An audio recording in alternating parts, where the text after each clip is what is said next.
all kinds of label claims for healthy reasons, right? Plant-based, that's a good start. If you're avoiding dairy, not all dairy is bad, by the way, you know. Yeah, so if you're intolerant, of course, but I think people have demonized dairy a lot that don't actually have intolerances.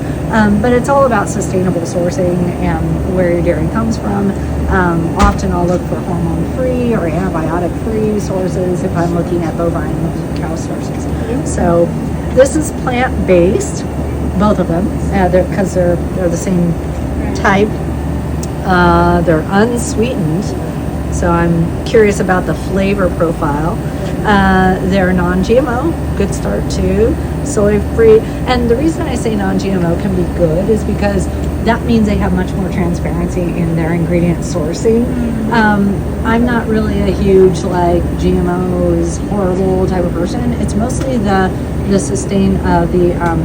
transparency in the sourcing. Because when they have to go through that process, it's very transparent and it's just a higher quality product.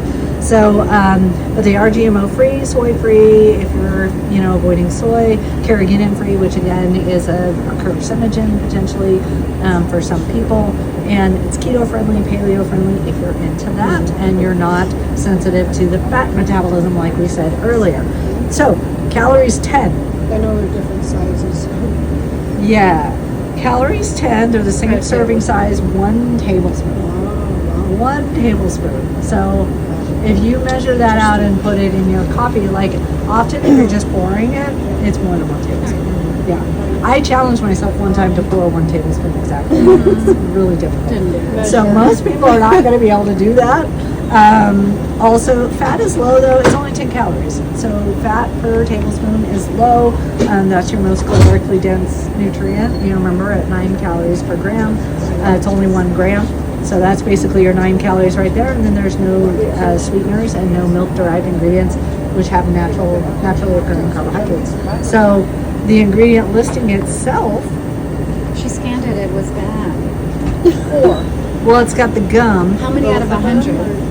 Like 40. It's got the gum and dipotassium phosphate.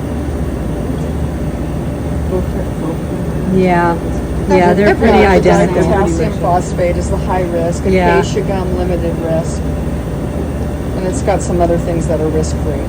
So the risky thing is it's a chemical? What is that? Well, they are chemicals that have, various genetic potential for disruption. So, you remember earlier when I was saying you can turn those genes on or you can turn them off? It's things like this or these epigenetic components that make us more vulnerable to those risks. So, if you had, per se, some sort of sensitivity. Oh, somebody else dropped. I thought I I'm buying it.